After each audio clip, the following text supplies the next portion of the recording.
why I think Hurricane Helene is far more destructive than Hurricane Ian. Highlighted in red is the areas that storm surged during Hurricane Ian. That was about 2 years ago. This is the area that Hurricane Helene storm surged. But Hurricane Helene affected the Tampa Bay area with 3.2 million people. It is the 17th largest metropolitan area in the United States, while Fort Myers, the area affected by Hurricane Ian, was much smaller. Now, I lived during Hurricane Ian in Fort Myers, and I currently live in the Tampa metro area during this storm, and I can tell you that this storm is far more destructive. This is the city of Tampa. This family had 4 feet of water inside their home. Now, the area of wind destruction was in North Florida, but the storm surge left a path of destruction from Naples, Fort Myers, Minnesota Key, Sarasota, Anna Maria Island was just about destroyed. The same thing can be said about St. Petersburg, Clearwater, Newport Richey, all in the Pasco County. And beyond that, the area of the Big Bend region of Florida had storm surges ranging from 10 to 15 feet. And the destruction along the Big Bend region of Florida and Anna Maria Island can be compared to what happened on Fort Myers Beach. Difference is that the scale of people that received storm surge flooding from this hurricane far surpasses the amount of people that were affected during Hurricane Ian. Right now, I'm only doing a preliminary evaluation of Hurricane Helene, but I did cover Hurricane Ian better than anybody else, and I totally understand the scope of Hurricane Ian because, after all, I covered the storm for an entire month. And I can tell you that from what I've seen preliminarily, I think that the dollar amount of Hurricane Helene will surpass the dollar amount of Hurricane Ian. For one, the areas that were affected by Hurricane Ian were overlapped by Hurricane Helene. Sure, it was a 4 to 5 foot storm surge, not a 9-foot storm surge in Naples, but it only takes 1 foot of water to destroy a house. Once you are flooded, it doesn't matter if you're flooded 1 foot or 5 foot, you're already flooded. And I've seen videos coming out of Naples, Florida that show 2 feet of sand over Vanderbilt Road. My family lives in Naples. They're sending me videos of houses with a foot of water inside. There's a difference between Hurricane Ian and Hurricane Helene. The wind field for Hurricane Ian overlapped the storm surge areas. With Hurricane Ian, the areas that saw wind destruction also saw flooding destruction. But with Hurricane Helene, the areas that suffered storm surge did not overlap the areas that had wind damage. The wind damage was in North Florida, and the storm surge was all along the west coast of Florida. We saw places that barely had any wind damage at all suffer 4 feet of water inside of houses in southwest Florida. So we can assume that because the wind zone and the storm surge zones for Hurricane Helene did not overlap, that the number of people affected by Hurricane Helene was much larger. After all, Hurricane Ian just affected the Fort Myers area. After Hurricane Ian, while living in Fort Myers, we would take a 45-minute drive to Venice, where nothing had happened. They had their power back on and everything was working normal, which goes to show how compact the destruction area for Hurricane Ian was. Because the storm surge destruction and the wind destruction happened in the same place, the images coming out of Hurricane Ian were much more catastrophic in appearance.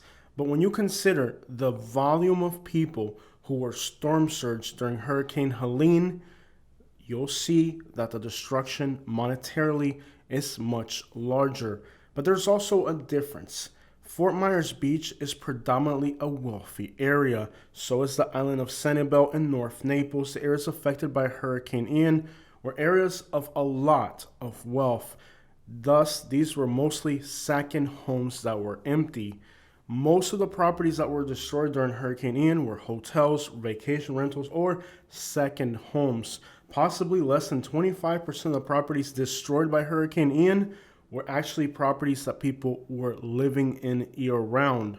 Now, roof damage was widespread in the Cape Coral area and other parts of southwest Florida. However, repairing a roof is, one, not going to destroy everything you own. You can repair a roof even a year after a hurricane. For the sake of clickbait, a house with its roof blown off looks a lot more catastrophic than driving past a house that was flooded. But repairing a roof can be stalled out by simply putting a tarp over the roof, and you can do that a year after the hurricane. However, if your house was flooded, you become homeless instantly, and every single possession in your home is destroyed. But again, there's more differences. Again, those houses that were destroyed in Southwest Florida, in Naples along the beach, are properties that start at around $3 million. Fort Myers Beach, in the millions of dollars. The vast majority of the homes that were destroyed during Hurricane Ian were not even occupied by residents. They were second homes or vacation rentals.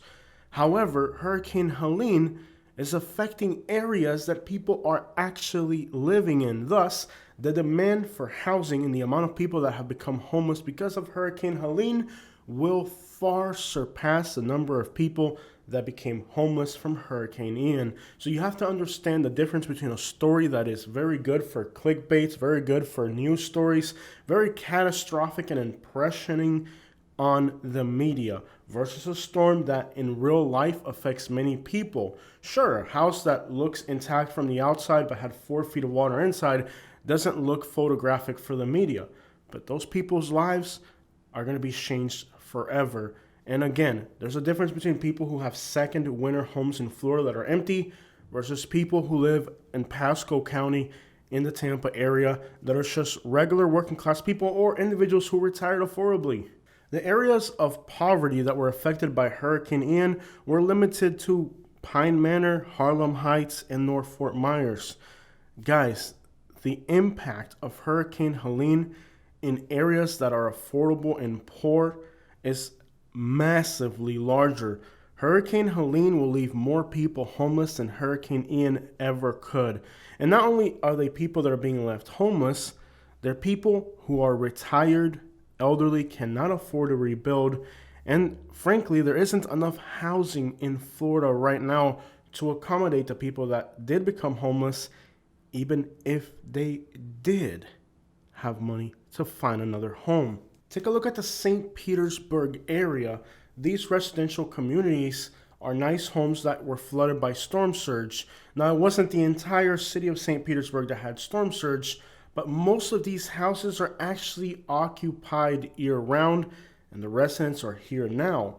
Well, in Fort Myers, most of the houses that were affected were, again, second homes that were empty. So we're seeing that the number of people affected by Hurricane Helene will be much larger, considerably much larger. To put it frankly, this is what a neighborhood looks like after 4 feet of water destroyed it. It almost looks like nothing happened if you're not looking carefully, but every single one of these houses had 3 to 4 feet of water inside, and everything in these houses has to be thrown away, and the people have to rebuild their lives entirely. So while from the outside it doesn't look like a disaster, it will be for these communities and the people that live in these houses. And well, this is where the difference between Hurricane Helene and Hurricane Ian will be seen.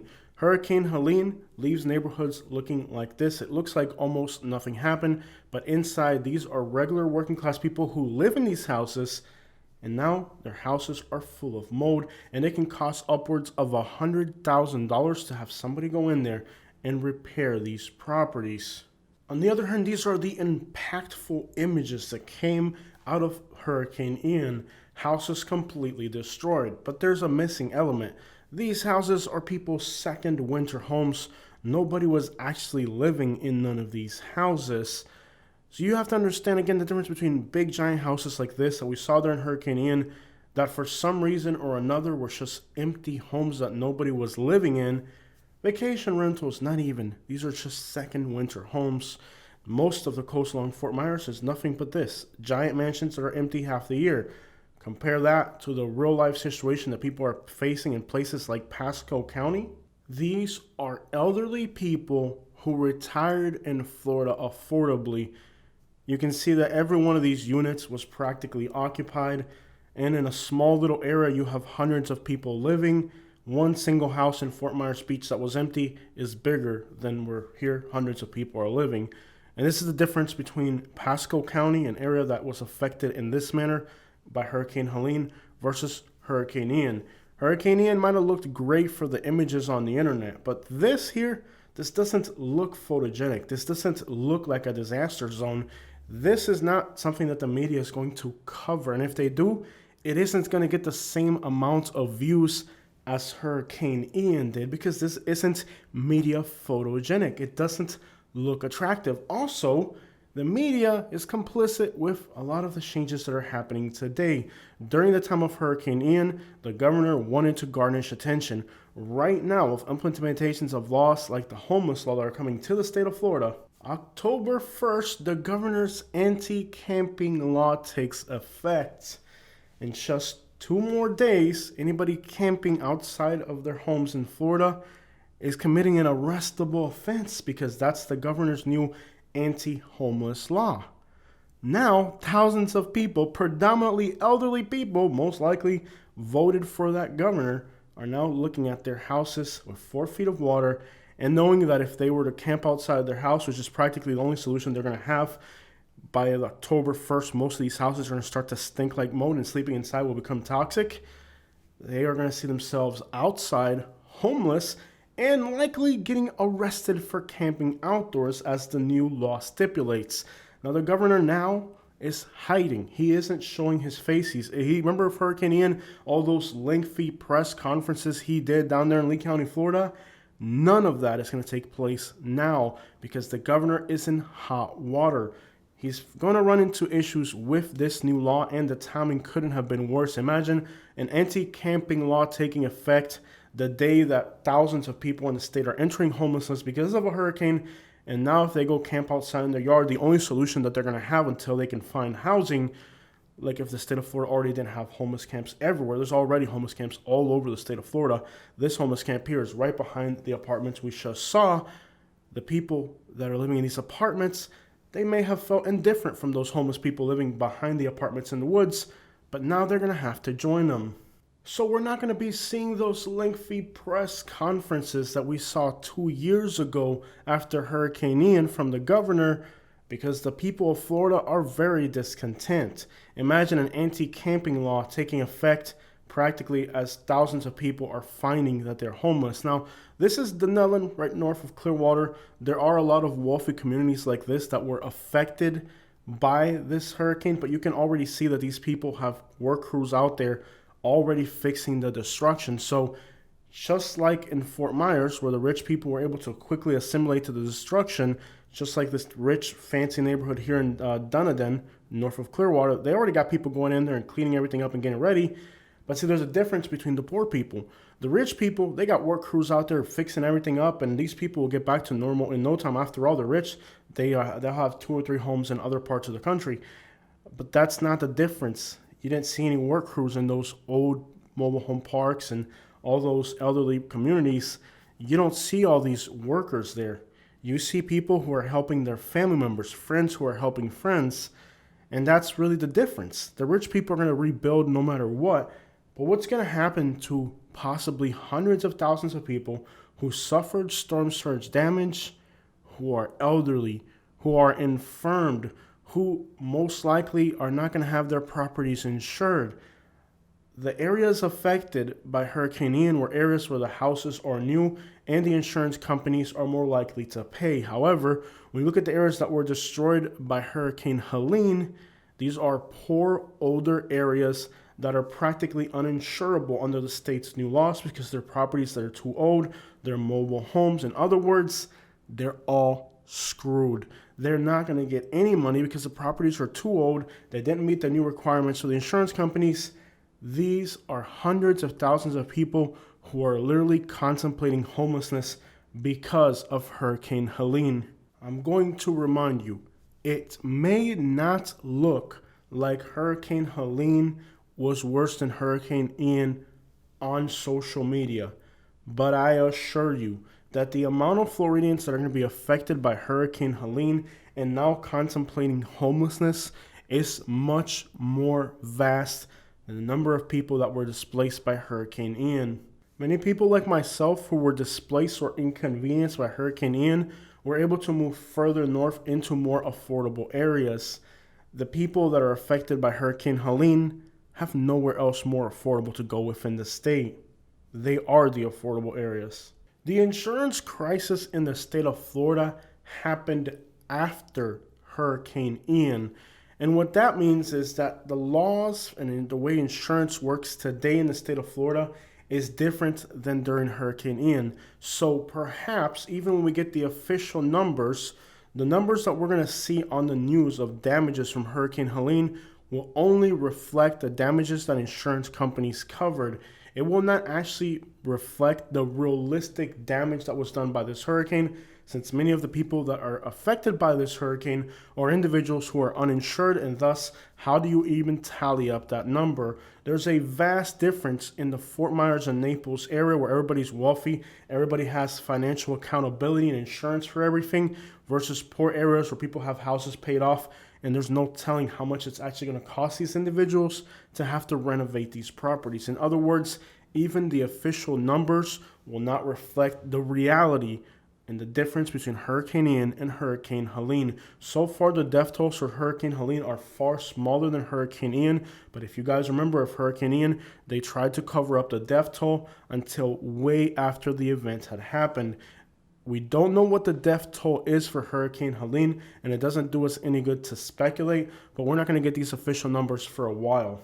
Every law enforcement vehicle and ambulance was mobilized into Naples and Fort Myers for Hurricane Ian recovery because the governor wanted to garnish that attention at that time. He was trying to make an impression on the rich people of Naples. These poor people that live in trailers in Pasco County don't mean as much as the rich people in Naples. These poor elderly people that live in Pasco County are not going to get every law enforcement agency in Florida to come. If you guys remember during Hurricane Ian, every single firefighter, everything from Palm Beach to the Keys to Miami, the entire state of Florida came to help Fort Myers rebuild. But it was all a publicity stunt.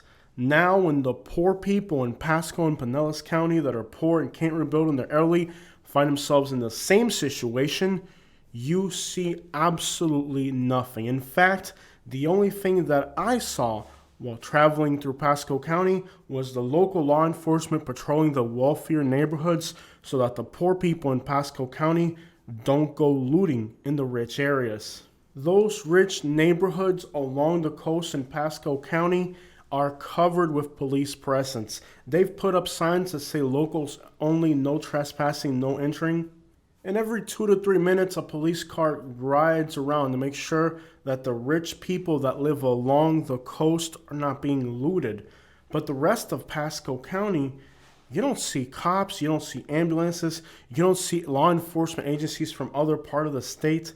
None of that is taking place here. It's not going to, because these people are poor and there isn't a political point to make out of it. So now all these people in North Central Florida are going to find out that they are not treated the same as the rich people in Naples and Fort Myers. They're not the same caliber. So they rush in with every law enforcement agency possible to protect the properties, the second homes that are empty of the millionaires up north. But now, when a real disaster hits the real people of Florida, one of our largest metropolitan areas with 3.2 million people, in poor areas like Pasco and Pinellas County, elderly people who cannot afford to rebuild have 4 feet of water inside their houses, you're seeing elderly people getting hurt outside their properties, trying to move things because nobody's around to help them. The hypocrisy of how they took advantage of Hurricane Ian because it was photogenic and the timing was right, versus now where the timing is absolutely wrong and they're nowhere to be seen, only goes to show that when you see something on the news, somebody bloating about how great of a job they're doing and how everything's perfect, you can't believe that garbage. When it happens to the rich people, they rush in to help, and everything on earth has to go protect the properties of the rich people. But when the real life people have a national emergency like this, these people can't be found. And this is the hypocrisy of Florida. They do everything for the rich, and when the poor get destroyed, your only option is to leave. And you can bet that the developers and builders are lining up to buy up all these properties. These people cannot wait for these old homeless people to leave so that they can get these properties for nothing and start to build more expensive real estate over the debris field that they left behind. The death toll isn't complete at this point. We don't know how many people died, but I can assure you that a 4 to 9 foot storm surge in areas where the homeless people stayed in the woods means that there's bodies in the mangroves and the woods that will probably never be found. And if they are, they'll just label them an overdose or something. They're not going to actually admit that these people drowned during the storm because, again, the timing couldn't be worse. The governor is in heat for trying to turn the state parks into golf courses.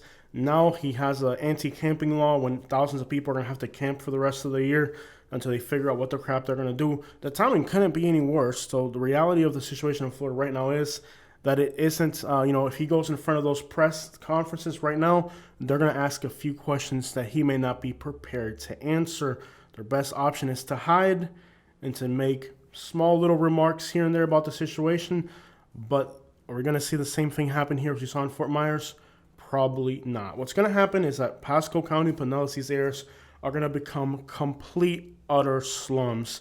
And people from other parts of the state of Florida, like Miami, that are being displaced by the rich as well, are going to come in, buy these properties, and fix them up. The elderly people that own these houses are going to have to sell them for nothing, and they're going to have to leave the state of Florida because they will not find housing.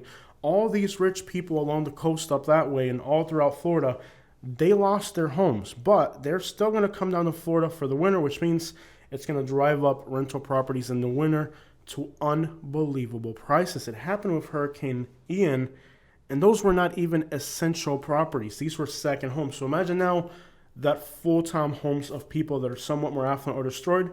These individuals are most likely going to start to snatch up real estate, maybe buy smaller houses and fix them up. It's going to make life harder for people in Florida. On top of that, we still don't know how the insurance companies are going to react to this particular storm, especially when they do their evaluation and discover that this storm is actually more costly than Hurricane Ian, and that the people that are affected now are people that are losing everything. It's not like rich people where, they get a check really quick, but these poor people, they know that if they drag out these cases, and there are new laws in the state of Florida that were signed by the current governor as well, that stipulate that there are time restrictions in which you have to make claims.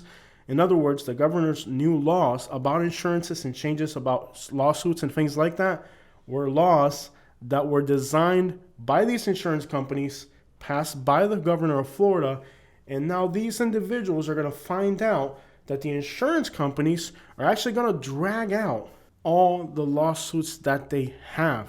Do you understand that the new law that the governor signed for the 2-year limitation means that any legal litigation in the state of Florida has to be closed off and done by 2 years?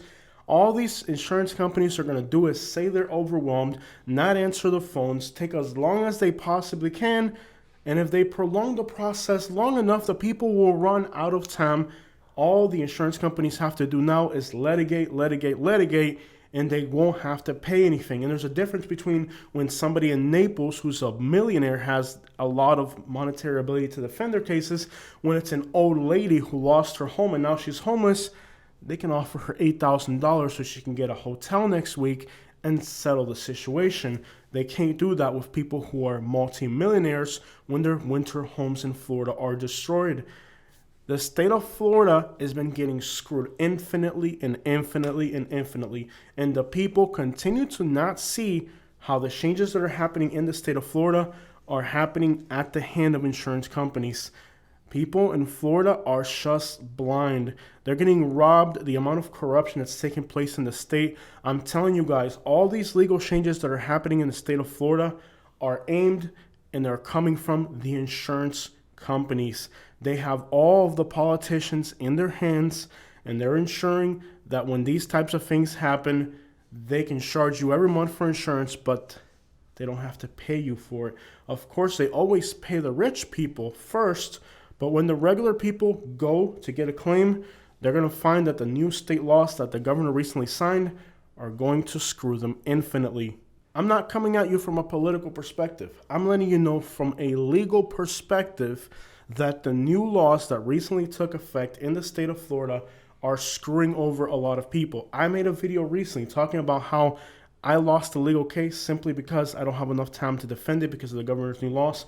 Lawyers are refusing to take cases in the state of Florida because they know that they're being stalled out by the parties they're suing, to the point where when you reach that 2-year limitation, there's nothing else they can do. So lawyers are going to be, well, they're not going to be interested in taking cases because they know they're going to starve you out and you're going to run out of time.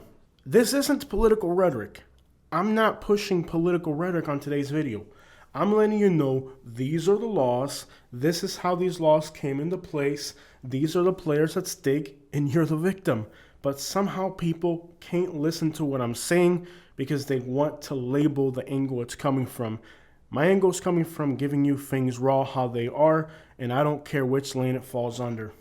I'm not afraid of being called a communist by some, and I'm not afraid of being called a racist by others. Those labels don't stick because people know that I'm bringing you guys real content that doesn't have any types of political affiliation. I'm just telling you things for what they are, and this is what's happening in the state of Florida. These new changes that happened after Hurricane Ian were made by the insurance companies. They lobbied with the governor and the politicians to make sure that next time another Hurricane Ian happened, they didn't have to pay out. It's their intention. And now we're seeing with this hurricane, you guys are going to remember, mark my words that I said on today's video, you're going to come back to today's video to listen to this again and say, Jose, I'm sorry, you were right. Everything you said was exactly the way you said it.